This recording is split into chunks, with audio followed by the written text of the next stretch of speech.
Hey guys, welcome back to the Patty Martin Real Estate Group YouTube channel. This is your June 2023 market update, and we're joined again with Patty Martin to let us know what's going on in the market. How you doing, Patty? I'm well. How about you? I'm doing well. We have a lot to talk about. This is a very interesting market, and I think now that we're about 5, 6 months in, uh, we're going to get an idea of what's going to happen. But there's a lot of information here, so I kind of want to delve in, talk about a couple items and stats, and then see what we're actually experiencing with boots on the ground. So first and foremost, the housing market with buyers. Buyers are still very active. Prices are increasing for the sixth consecutive month. And when we're looking at sales, residential home sales in the region, they totaled 3,411. And this is what surprised me. This is approximately 16% increase from May 2022. So an That increase was in sales. surprising. Now, this is the interesting part. May 2022, our interest rate was about 1-ish%. So we have more buyers today that are willing to pay the 5, 6, 7% interest rate. And given the last 13 months of sales, this is the most sales we've had in the past 13 months. Wow. In May. May 2023. So the last time we had more sales than this month here was April 2022. Right. When the markets changed. Yeah. Okay. Fair enough. Yeah. Because that's what happened in 2022. From April to May, we saw a really sharp decline in Yeah, because activity. all of a sudden they started increasing that interest rate. But I thought that was quite interesting that buyers are still quite active. Is that kind of what we're seeing with a lot of our listings? Yeah, I would say yes. I would say that in some of the offers in the last couple of weeks that we are seeing a tiny bit of resistance for completely going for it. We have the odd one where we've been surprised, but for the most part, people are more cautious in the last couple of weeks. And Yeah. that's reflected in how many offers and whether or not the offers have subjects and how much more they're willing to pay if in Yeah, fact it's there's interesting that you price say that shopping. because right when we do get multiple offers on our properties, um, there might be the odd property where there's an outlier and somebody's paying for that property, but we are seeing a lot of our offers kind of cluster together. Mm-hmm. Yeah. Yeah. And it was funny because the other day one of the sellers asked, well, how is it that all of the offers are the same? And and I was saying, well, that this is what putting it out in a free market does. It tells you what your property is worth. And isn't it interesting that three individual buyers who have no knowledge of each other, no information on each other, it's a blind bid and they're all Hovering within a around the couple same of price. $1,000s in terms of Yeah. price. It And lets you know fairly quickly how much your home is really worth. yeah, and so we saw more in the early spring of sort of some high prices, like really reaching offers compared to the rest of the bunch of offers that came in. But right now, I would say that most times that we're looking at multiple offers, they're all clustered around the same numbers. Do you think that's because they had a rate hold they had to use? They were using a very low interest rate compared to some of the people today. That's a good point. It's possible. It's possible. I also think that we're seeing a bit of buyer fatigue because, certainly we've had, in some of the similar properties, we've had the same agents and their same clients Yeah. competing for several homes. And that's just our listings. That's not everywhere else they're going. And if they didn't get it, I mean, how many homes do you lose before you start to think this Right. isn't meant to be? Yeah, I shouldn't be buying, it is or a tough whatever rationalization you use because you haven't got it. yeah, it's a tough position to be in for a buyer. We're going to get into listings in a second, and we'll realize why buyers are starting to hit that wall pretty quickly. Not to say that buyers are going away, but Yeah. why they might be fatigued. But my last comment here is that if we're looking at the 10-year average, like so we take a wider scope of all the sales that have happened, we are only 1.4% below the 10-year average for seasonal average for sales. So Yeah. sales are right in line with where they should be, even though interest rates are considerably higher. When we take a look at listings, so for the month of May, there was 5,661 listings of all property types listed on the MLS in May 2023. This is an 11.5% decrease compared to May 2022, and a 4% decrease below the seasonal average. So again, listings for this time of year, it's Still too low. but again, it's hovering around the seasonal norm for the number of listings that we have this year. Now, the thing that I find unusual, especially since we're kind of going into that spring summer market, is that when we started the year off with about 7,500 listings, and now we're slightly over 9,000 listings in total. In total. So in the month of May, we're at the seasonal norm, sure. But when we're looking at listings for the entire market, we're limping in. Like, it's just dripping for inventory. Yeah, it's funny. You pointed out something about when we were in COVID. You sent me some notes, and you think about that, and think about how busy and how much was going on during that time. So it's not surprising that people kind of want to stay put, because a lot of people moved in that period of time. Yeah, there was increased sales and there were increased listings back in 2020 to 2022. I think, what are you referring to, the number of sales that we had compared to April 2020? Yeah, so when we were looking at the number of sales in January 2023, there was only about 1,000, just over 1,000 sales in January 2023. And that number of sales was lower than April 2020, which was peak COVID, if that's what we were referring to. Yeah, yeah. I So mean, this is I still think people just don't know. There's a lot of, I don't know where I want to go. Like, if I look at my listings this year, the majority have been, I have to move. It's maybe someone's passed away, people are divorcing, someone's being transferred to a different area. So it's like they're very not need to sell, but yeah, I guess they are need to sell kind of listings. Because it's a necessity versus unlike a whimsical move, like I've just had enough. We're not having that so much. We're seeing more of, when you have a listing, these are people that are very serious.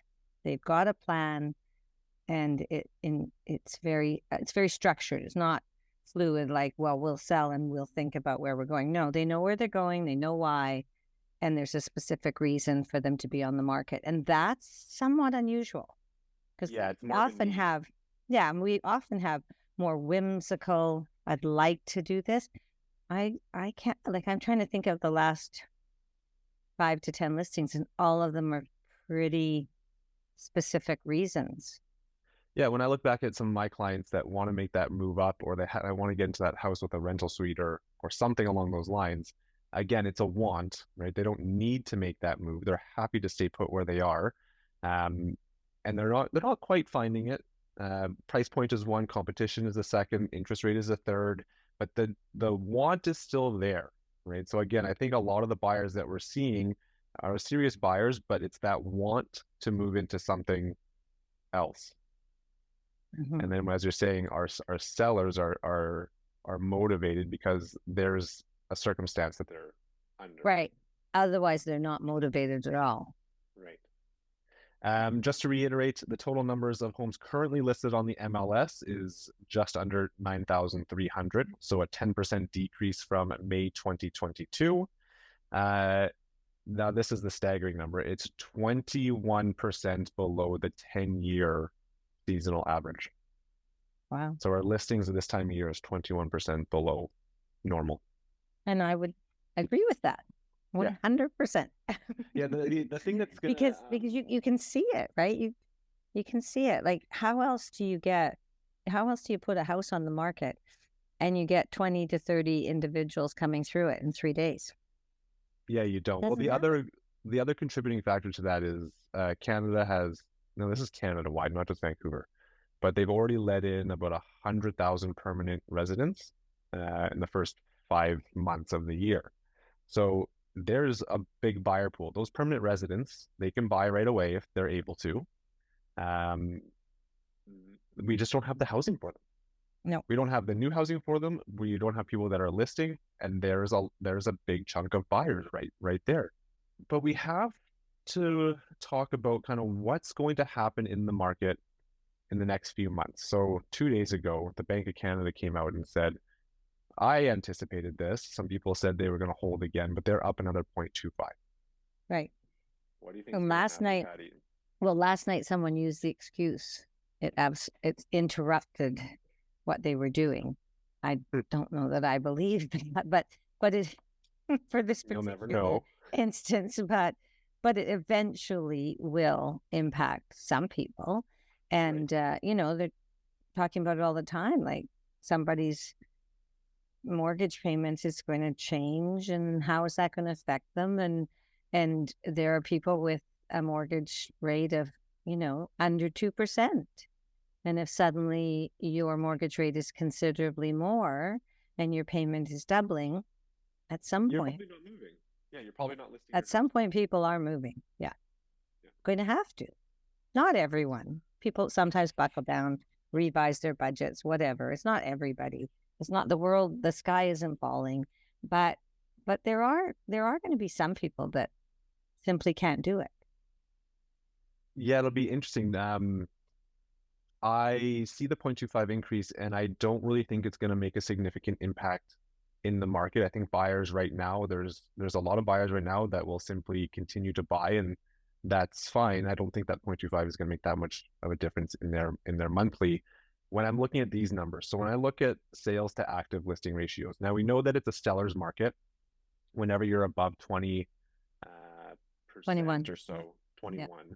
Anything above that, it's a seller's market. Anything below like 16 is a buyer's market.